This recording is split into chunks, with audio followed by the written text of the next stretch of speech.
The good news is that Elon Musk is leaving his position at the White House. Hi everyone, I'm Allie202 and this is your Serotonin Sandwich news series, a psychologically intentional series where we talk about the news without short-circuiting your nervous system. We start every episode with one piece of good news, and then one piece of bad news, and then one tangible action item that you can do to stop the spread of fascism. The good news will retain your faith in humanity, the bad news will keep you honest about where we're at right now, and the action item will keep you motivated and productive and involved. Before we get to the official good news today, we're going to talk about this really funny headline that says Elon Musk leaves the White House with a gold key and a black eye.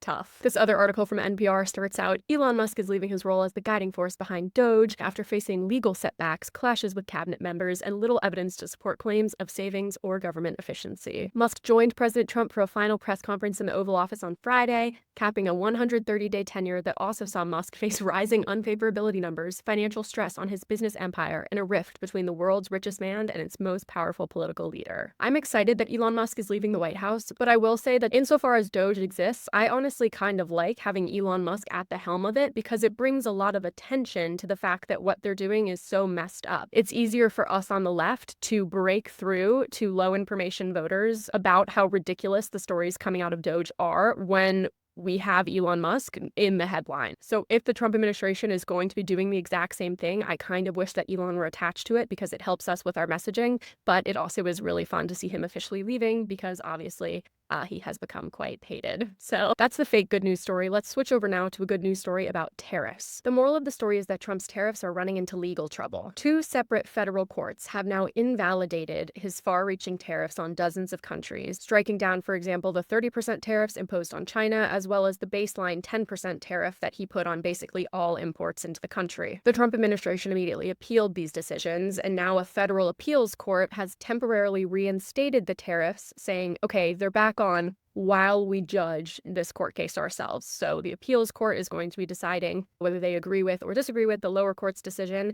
and in the meantime, they're allowing the tariffs to take place. The cases revolve around the way that Trump went about instituting these tariffs, because generally Congress is in charge of making tariffs. There are only a few legal exceptions where a president can step in. The one that Trump chose is that he invoked something called the International Economic Emergency Powers Act, which is from 1977 and lets the president stop all transactions with a foreign adversary that poses a threat, including the use of tools like sanctions and trade embargoes. But the measure does not explicitly permit tariffs, meaning that we're in untested legal territory. It's now up to the courts to decide whether tariffs are permitted under that law. And he also had to declare an emergency to do this, right? Specifically, he said that the reason he imposed these tariffs on Canada, Mexico, and China is for their role in the fentanyl trade. This is something that's happened a couple times now with the Trump administration. We talked about it around deportations, where he invokes some emergency law that's really kind of strange for him to be invoking and uses it in order to legally support some sweeping measure that a lot of Americans disagree with, right? He invoked the Alien Enemies Act, declaring that the government of Venezuela is officially invading the United States via the gang Tren de Aragua,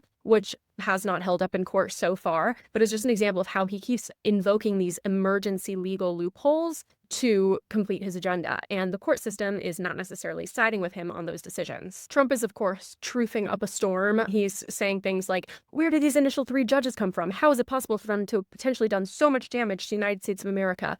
This is particularly funny because the question, where do these initial 3 judges come from? The answer is that one of them was actually appointed by Trump himself. He probably doesn't expect his supporters to know that, but it is a little bit embarrassing when you look at the facts. And I mentioned this before, but it's important to specify that the rulings against the tariffs happened in 2 different federal courts, and the Trump administration appealed both of them, which means that 2 different appeals courts are now going to be hearing his case, which means that if these 2 appellate courts hand down opposing legal decisions, if one of them decides, yeah, the tariffs are fine, and the other decides, no, these are not allowed, it would raise the likelihood that that case would take over a year and ultimately reach the Supreme Court. In other words, the Supreme Court is like, okay, our lower courts are disagreeing on what we should do here legally. Time for us to take a final review. But on the other hand, if there's a pair of similar rulings, right, the appeals courts agree with each other, then it's more likely to be a quicker resolution of the case. For now, there remains a lot of uncertainty, and it's also worth noting that even if these particular tariffs get struck down, it's very possible that the White House may explore other legal ways that they can institute tariffs. Like we talked about, this used that Emergency Act from the 1970s, but there are other specific laws that would allow him to invoke, for example, temporary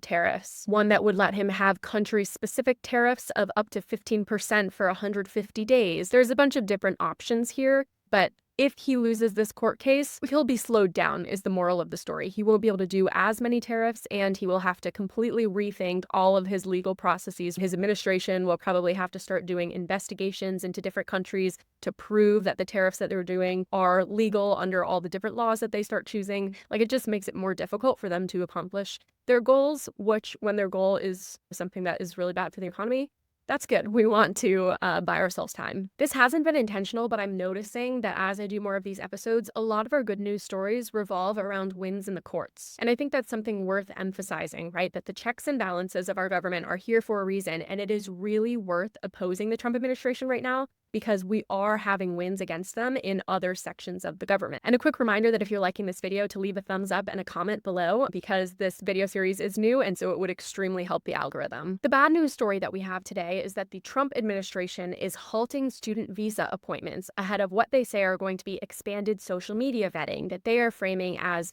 a national security issue, but is probably going to shake out to be an anti-Palestinian advocacy strategy. The State Department has ordered that U.S. embassies temporarily stop scheduling new student visa appointments while the Trump administration works on creating a system to screen the social media of visa applicants. It said the pause would last until further guidance is issued in the next few days. Like I said before, the way they're framing this is every visa adjudication is a national security decision. However, after the administration tried to deport multiple students for their pro-Palestine advocacy on college campuses, and after last month, the Department of Homeland Security said it would screen some visa applicants looking for, quote, anti-Semitic activity on social media, which we know is often key not for actual anti-Semitic activity, but pro-Palestine or critical of Israel activity. Folks are pretty concerned that that is one of the primary reasons for this new social media vetting system. Some articles are reporting that counselors who work with foreign students eager to attend college in the U.S. are advising them to purge their social media account of any posts that could attract the attention of U.S. State Department officials. And in other related international student immigration news,